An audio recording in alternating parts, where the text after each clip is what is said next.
Hello beautiful soul! Welcome back to my channel. This is my channel. I'm from Japan, Kabayan Aquarius. This reading is for you. Tingnan natin ang iyong March 30 to April 5, 2025. Maraming salamat muna sa mga subscriber, new subscriber, cross-watcher. At sa mga bagong pasok dyan, welcome na welcome kayo sa bahay ni Ate Aimee. Salamat din sa nakataba ng puso niyong mga comments. At sa mga nagpa-personal reading, marami pong salamat. Aquarius. Kung gusto mo na energy mo lang talaga, ang gusto mong makuha natin, all the details para sa personal reading ay nasa baba ng video na ito. This is a general reading, magkaibang general reading sa personal reading. Kunin mo lang ang sayo at itapon ang hindi sayo. Maaring ito isa vice versa. Energy mo, energy ng person mo, energy ng malapit sa puso mo. Nangyayari, or mangyayari pala. Use your own intuition, lawakan natin ang ating isipan.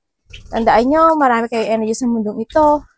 Kaya, hindi ito makukuha nyo lahat. Gawin nyo lang itong guide, no? Kasi kami mga tarot reader ay isang guide lang sa inyo. Hindi kami makapagpapabago ng buhay nyo, kundi kayo pa rin. Okay? So, nakikita ko sa dito is may mga magkakaroon ng isang clarity sa buhay mo o may mga didesisyonan ka na sa buhay mo, no? Na maaring i-end mo yung bagay na yon. May mga ending of a cycle. Ako nakikita, makakaroon ng mga unexpected change happen into your life. Maaring na handito na rin may mga malalaman ka ng katotohanan or you're deciding to change yung iyong destiny or yung iyong para magi-start ka ng bago sa buhay mo. Ganyan. Sa nakita ko dito, no? Magkakaroon ka ng action o may mga actionan ka this time sa buhay mo na isang sitwasyon na gusto mo nang mabago. Ganon. Maaring gusto mo na mag-iba ng lugar, mag-travel, bagong trabaho, ganyan sa nakita ko dito, no? May pag-change, kumbaga may isang sitwasyon sa buhay mo na natatapusin mo na. Ganyan sa nakita ko. There's a new direction happen sa buhay mo. Ay, ang ganda ng card mo ah. Parang you will be alone in a situation, ano? Parang may isang bagay sa buhay mo na magiging alone ka. Baka mag-iiba ka ng direksyon, ng lugar, parang change of destination ang nakita ko sa iyo eh. Maaring iba sa inyo, you're thinking for a travel, or magkakaroon ka ng travel, maaring 6 days, 6 hours, 6 days, 6 weeks, months, mga ganyan. Nangyari na or mangyayari pa lang. Sa iba sa inyo, o sa iba sa inyo is by June, o kaya sa iba naman sa inyo is April, May, June, July, by August. Maaring gano'n, no? Sa iba sa inyo, sa nakita ko dito. Meron nagpapa-hospital, ano, sa nakikita ko dito, no? Parang nagpapa-doktor siya, nagpapa-hospital, or handin yung situation na na-confine or paralyzed sa iba. Dito rin nakikita ko rin sa iba sa inyo na maaring nagkakaroon ng mga paglabo ng mata. O hindi ko alam kung maoperahan ka o lumalabo na talaga yung mata mo na kailangan ng linisin o kailangan ng aksyonan sa iba sa inyo. Sa iba naman sa inyo, ang nakikita ko sa inyo, mag-ingat kayo kasi hindi ko alam, pero you need to be aware, no? You need to be aware kasi maaring may maaksidente. Ako nakikita. May maaksidente or na-aksidente? Parang gano'n nakikita ko eh. By the car or vehicles. Ako nakita. Sana hindi siya gano'n kalaki. Pero you need to be aware. Kung ikaw is nagdadrive, mag-ingat ka, no? Sa nakikita ko dito. Ang nakikita ko rin sa iba is you are thinking sa isang sitwasyon mo sa buhay mo na parang may hinihintay ka. Parang ang nakikita ko sa iyo is you feeling stuck. Tapos meron kang idea or you want to start a new journey or a new project into your life, pero nakikita ko ito is pinag-aaralan mo pa yung bagay na yon, no? Sa nakita ko dito. Or maybe handito yung sitwasyon na maaring ini-evaluate mo yung mga bagay na yon o sitwasyon na yon kung kinakailangan na bang i-let go or hindi pa. O no? Kasi handito kasi yung sitwasyon na nagkakaroon ka ng mga panghihinayang sa mga nagaganap o nangyari into your life sa nakikita ko dito. Pero ang nakikita ko sa iyo dito, medyo nahihirapan ka ata when it comes to a decision, yung mag-move forward ka ba or hindi. Pero maaring if you want to move forward dun sa bagay na yun, sa iba naman sa inyo, maaring may mga ginagawa pa kayo o o may mga inuuna pa kayong bagay-bagay bago nyo umpisahan yung idea na yun, no? Sa nakikita ko dito. Pero you have an idea to pursue kasi sa nakita ko dito eh. Pero maaring before mo munang umpisahan yung idea na yun, eh may mga inaayos ka siguro, may mga inaasikasa ka siguro, may mga nilalakad ka siguro sa nakikita ko dito, no? Kasi hando yung pag-shipment or you want to ship for something into your life o may mga life-changing decision ako nakikita sa'yo. Maaaring mailelet ko ka na o nagkakaroon ka pa siguro ng self-evaluation into your life sa nakita ko dito. May tao dito na someone spying, no? Or magkakaroon ka ng communication sa isang tao na new person na maaring ito is by in the internet sa nakikita ko dito. So iba sa inyo, maaring mag-uumpisa na kayo o meron kayo mga YouTube channel, networking, social media, TikTok, Reels, kung ano man yung meron kayo, no? Maaring may umpisahan kayo or nahandid ka sa sitwasyon na yun sa nakita ko to. There's an unexpected ako nakikita a blow of emotion happen sa buhay mo, no? Siguro yung iba dito is the past situation na to na maaari nagkaroon ng mga sorrow, grief, or hindi pagkakaintindihan. Nagkakaroon sa iyo ng kalituhan this time sa iba sa inyo, no? Sana walang conflict, no? Maaring iba sa inyo siguro within the 3 days, 3 weeks, 3 hours, or in a March, maaari nagkaroon ng mga conflict, hindi pagkakaintindihan. Nagkakaroon ng pag-uusap when it comes then sa maaaring sa money, ganyan, sa nakita ko dito. May offering, ano, sa nakita ko dito. Pero, yung offering na yun is, you need to be aware sa nakita ko dito. May tao dito na gusto makipag-ayos or ikaw ang makikipag-ayos? May taong gusto makipag-ayos or ikaw ang makikipag-ayos? Parang may ganun ako nakita sa'yo. Nagkaroon ng mga regret, failure, isolation. I hope walang loss o something, parang there's something loss kasi. Sana hindi buhay, no? Sana wala, siyempre. No? So nakita ko dito, sana walang ganun. Nagkakaroon sa iba siya ng isolation eh, no? Dito. Or nagkaroon talaga ng mga lungkot, sadness, or disappointment sa nakaraan, sa nakita ko dito. Ganun. And sabi dito, you need to learn from the past. Okay? Kailangan mong matuto talaga. Kumbaga, may mga bagay o sitwasyon sa buhay mo na natapos na wag mo na pang hinayangan yun. Eh, you need mo talagang mag-put some effort para mag-start ka ng new destination this time sa nakita ko ito. Tandaan mo, ikaw ang driver ng buhay mo, no? Sa nakita ko dito. Kaya kailangan this time is you need to use your head when making a decision. Ito na rin yung time na kailangan mo ikat yung mga dapat ikat sa buhay mo, alisin yung mga dapat alisin sa buhay mo, o i-divide mo yung sarili mo. Ano yun? Division. Ganyan. O baga alisin. Ganun. Nagkakaroon ng separation, ano? Sa nakita ko dito. Tingnan natin ang energy ni Aquarius. May mga pinag-aaralan ka, nag-aaral ka ba, o may mga nire-research ka, o may mga inaalam ka. Parang ganun nakikita ko to. Dito. Ang energy mo. Okay. Okay, ang energy mo this week, ang nakikita ko dito, you are starting to create, to heal yourself. Andito ka sa sitwasyon mo na siguro mas more ka magiging very caring sa sarili mo. Parang handun din yung sitwasyon na mas mapahalagahan mo na yung sarili mo. Parang there's a healing situation ako nakita. Yung iba naman sa inyo, hanapin nyo yung sarili nyo. No? Yung hanapin nyo yung kasiyahan nyo. Ganyan, sa nakita ko dito. Kaya ang energy mo ngayon is pagkakaroon ng healing at pagpapahalaga sa buhay mo ngayon. Mas more ka magpo-focus siguro sa sarili mo, sa stability mo, sa pag-heal ng iyong nararamdaman this time. Kasi nakikita ko sa'yo dito is lungkot. No? Sa nakikita ko dito, parang nalulungkot ka. Parang you feel incomplete. Ganun. And this is a time na magkakaroon ka ng healing or magkakaroon ng mga pagbabago sa'yo this time. Kasi you're starting to create again yourself. Ngayon, sa nakikita ko, magiging very creative ka this time or handun na yung iyong clarity na magkaroon ka ng revert sa sarili mo. Ganyan. O magkakaroon ka na ng change. Tandaan mo, you are truly blessed from the universe, ano, sa nakita ko dito, and may mga exciting opportunity in the future na darating sa buhay mo. Ang parating kay Aquarius. Wow. Parating sa'yo, a wish come true.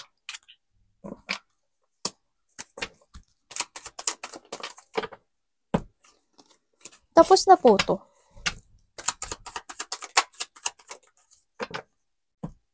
Okay. Okay, ang parating sa'yo, sa nakikita ko sa'yo dito, is may mga bagay ka na hindi ka muna magiging interest sa mga bagay na yun. Kumbaga, may mga aasamin ka, pero parang hindi mo siya uumpisahan muna. O hindi mo muna aasamin yun. Parang hindi ka interesado. Alam mo ba, gusto mo ng bagong trabaho. Pero hindi ka muna magiging interesado doon. Ganun, sa nakita ko dito. May mga bagay na hindi ka magiging interesado. May mga bagay na uunahin mo. Tulad ng sabi ko sa iyo, may mga priorities or gagawin kang task this time sa nakikita ko dito. No? Medyo magulo no? May mga pinag-uusapan ba kayo when it comes to a property sa nakikita ko dito? No? Iba ganun. And then, parating sa'yo, ikaw or someone, ang nakita ko to is parang magiging impatient siya o iiksi yung patient niya sa'yo, or ikaw ito ha, may tao rin ako nakikita dito na magiging very close-minded siya. Ganun. Yung ba sa inyo malalack of direction kayo? Parang you are being stuck, mabibing stuck ka sa isang sitwasyon mo, or may mga delay happening into your life. Kung may mga wini-wish ka sa buhay mo na maaring may magkakaroon siya ng delay, or maaring may mga sitwasyon na i-delay mo, mga ganun sa nakita ko dito. May tao dito na nag-iisip ng kabiguan, maaring ikaw or someone, no? Yung iba sa inyo is malalack of plano kayo, malalack of goal kayo. Kasi may mga ipa-priority muna kayo this time. Nakakaramdam kayo ng katamaran. And also, hindi ko lang alam kung ikaw or someone, meron ako nakikitang confine, may mako-confine, or may na-confine.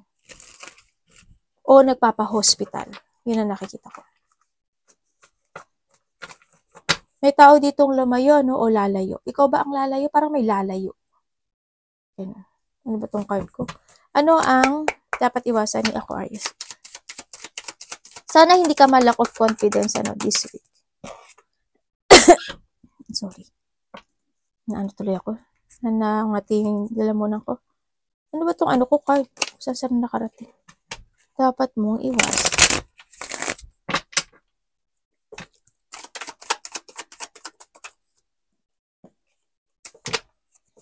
Okay, ang iwasan mo daw, yung hindi ka maging stable sa mga gusto mong tahakin this time, o may mga maiisip ka na idea, or may mga gusto kang gawing project, or iwasan mo yung hindi magkaroon ka ng doubt doon sa bagay na yun o sa sarili mo, no? Malack of idea, iwasan mo, malack of focus ka, at iwasan mo rin yung malito ka, no?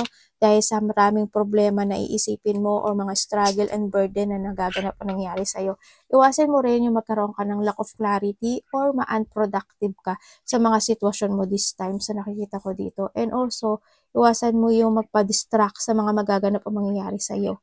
You need to see the fact. Alam ko naman na always ka naman gano'n, na tinitingnan mo muna yung the fact before ka mag-decision this time. Pero baka this time kasi, dahil sa dami ng, may mga pinagdadaanan kang situation na problema, baka doon ka ma-doubt ka, or yun yung ma-distract sa'yo, no, sa nakikita ko dito. And then also, iwasan mo din yung is not to create a new journey or new energy into your life. Kasi ang nakikita ko sa'yo dito, may mga missed opportunities na lalakpas sa buhay mo sa nakikita ko dito.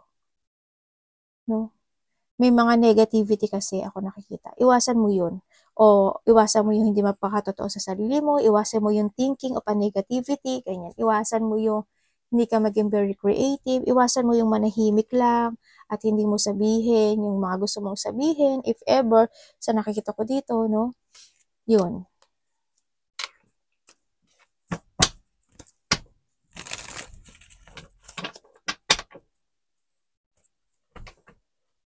kailangan mong i-reclaim yung power mo o ibalik yung confidence mo dito. Tingnan natin yung love. Sandali lang, anak. Love ni Aquarius. Tandaan nyo, love is sa lahat. Love is zero ka. Sorry ah. Tingnan natin, mali mo, iba meron na. Sige natin. Okay. Ay, ano ba yan? Layo nang narating. Okay, when it comes to love, family lang, no? So, iba sa inyo, family, or someone dito is talagang umalis na siya sa buhay mo, no? Sa nakikita ko dito. Kumbaga, nag-let go siya, or ikaw ang nag-let go. Nagkaroon talaga, sa iba sa inyo, nagkaroon ng third party. Sa iba sa inyo, the love of your life this time is yung family mo, o yung mga mahal mo ngayon sa buhay. Sa nakita ko ito, iba dito, wala eh. No, maaring mga nagkaroon na ng pag-alis o pagkakat sa buhay mo sa tao na to sa nakikita ko dito. And now, nakikita ko naman na masaya ka kasi nakita ko naman na you love yourself na this time sa nakikita ko dito. No? At parang hindi ko nakikita na nagtithink ka when it comes to a love this time. More on family siya sa nakita ko. Siguro iba sa inyo, there's a new love coming in sa nakita ko dito. Iba dito, there's a new love coming in into your life. Pero itong taon na to, ang nakikita ko sa kanya, parang hindi siya hindi siya kauri mo. Hindi siya Pilipino, ganyan. Baka, hindi ko lang alam kung nasa ibang bansa ba siya, o iba lang talaga yung lengguwahe niya, baka Bisaya siya, o talagang iba lahi niya. Ganyan. Tingnan natin ang money mo. Aquarius. Kamusta ang money ni Aquarius this week?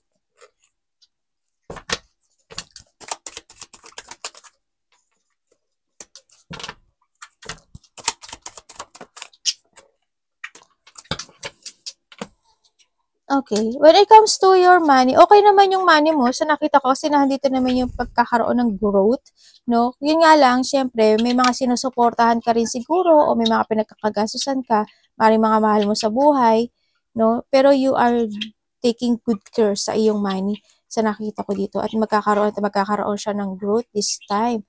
Iba sa inyo, maaaring may mga hinihintay pa kayo na manifestation when it comes to money o may mga nag-delay siguro in the past, no?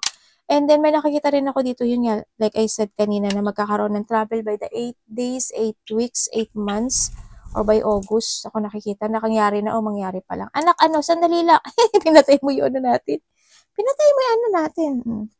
Yun nakita, maganda yung money mo this time. Pero mag-ingat ka pa rin. Sa tingin ko dito, yung money mo, if you have a travel, siguro yun yung magiging cause na pagkakaroon ng paglagas ng pera sa nakita ko dito. Yun, baka may pagkakagastusan ka kasama yung family mo, baka ikaw o karelasyon mo, kamag-anak mo, o magulang mo, baka ikaw yung gagastos, kaya nakita ko dito yung money mo is tatapon. Pero hindi ko naman nakikitang mauubusan ka. O may tutulungan ka lang. Tingnan natin ano pa pong opportunity ni Aquarius.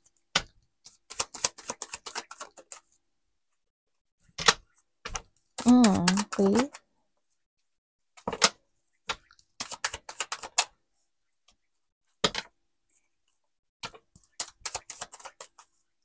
Opportunity. Tapos na to? Hindi pa. Okay, ang opportunity mo this time, sinapakita mo na malakas ka. Pero, napaka-very emotional mo sa nakikita ko dito. May mga magulo kasi isip mo actually, kasi siguro because of the tension happening na hindi pa nare-resolve this time, sa nakita ko na matagal mo kinikimkim, no? Ang nakikita ko rin dito is maaring iba sa inyo magkulangan kayo ng tulog, or maaring night shift ka, or may mga i-illusionin ka o isipin ka lang sa gabi sa nakita ko dito. Ang nakikita ko rin dito, nagpapakatatag ka sa sitwasyon mo, pero deep inside napaka-emotional mo o andun yung lungkot sa nakikita ko dito. Yun. May mga pinag-uusapan talaga when it comes to territorial, intention na hindi pa. Opportunity rin sa nakita ko dito, unti-unti naman doon magkakaroon ng development sa isang aspeto ng buhay mo sa nakikita ko to. Basta lang daw mag-focus ka at maging patient ka lang, no? Sinasabi dito kasi darating daw yung bagay na yun. Hindi kasi yun minamadali. No? Focus and commit and give an effort and hard work doon sa bagay kasi nagkakaroon pa siya ng progressing, no? May mga bagay o sitwasyon na nagkakaroon kasi ng progressing dito. And sinasabi rin dito, kailangan mo daw depensahan o protektahan yung sarili mo kung alam mong nasa tama ka, protektahan at manindigan ka doon sa bagay na yun. May mga manifestation, there's a new beginning happen sa buhay mo, no? May tao dito na maaring kakausapin ka or makikipag-ayos siya sa'yo or makikipag-usap siya related to a money sa nakikita ko dito. May investment ako nakikita sa'yo. Baka itong tao na to, baka yun yung gusto niyang kuhanin o kausapin ka doon sa partner. Kasi there's a union ako na nakikita dito na na tao na malapit sa'yo. Yun. May hinihintay ka. Ay, ingat ka, oh. May taong babalik or hindi man siya babalik pero may taong kokonek sa'yo. Hindi ko alam kung nanakawan ka niya or dadayain ka niya when it comes to a money. Yun ang nakikita ko. Ingat ka na lang. Basta mag-trust ka lang sa intuition mo. Tingnan natin ang advice. May taong nagsisikreto, no? Sandali lang, anak. Matatapos na tayo. Chutumate. Chutumate. Okay. Anak ko, nagmamadali naman to, anak ko. Okay. Ang advice sa'yo, sa nakikita ko dito, ang sabi dito is, kailangan mo daw magkaroon ng acceptance from a past situation happen sa buhay mo at kailangan mo daw magplanong maigi at mag-focus. And you need to take care of yourself din, sinasabi dito. And then, maging sincere. Alam ko naman ang sincere ka.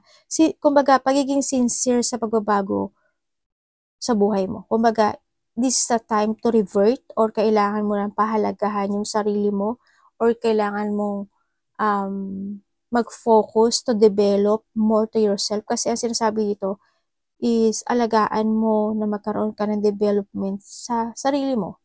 If ever na meron kang, nagkakaroon naman ng development kung may mga sakit kayo, nagkakaroon naman siya ng development. And mag-focus ka pa rin doon, no? Sa nakita ko dito. And sinasabi dito, magplano kang maigi. And then, yun nga, slowly but surely, sinasabi dito. And, nakikita ko rin na huwag kang masyadong mag-rush, no? Kasi baari may mga nirarush ka na isang sitwasyon sa buhay mo. Ganyan, sa nakita ko dito. And then, ang iba sa inyo, ang bilis niyong mag-isip. Alam mo yung very fast thinking, tapos iba sa inyo may pagka-perfectionist. Yun ang nakikita ko. Pero, magaling at very caring naman kayo sa nakita ko. Kung tutuusin nga, nakikita ko sa inyo, you're a person na mahusay kang makitungo sa mga tao at mahusay ka makipag-usap sa nakita ko. Kasi binibigay at pinapakita mo talaga yung pagpapahalaga mo sa kanila. Yun ang nakikita ko sa inyo. Aware ka sa feelings ng mga tao na nakakausap mo. Handun yung pagiging wise mo, very good advisor ka rin. Lalaki ka man o babae, sa nakita ko dito. Handun yung pagiging emotional mature sa buhay. Yun ang nakikita ko. There's a lack may lack ako nakikita sa'yo. Kumbaga may mga positive change happen into your life at mayroong isang bagay sa buhay mo na yung may hardship kang nararamdaman o tinatahak ngayon na mag-i-end na. Sa nakikita ko ito. Pero maging patient ka pa rin. No? Arigato namaste, God bless.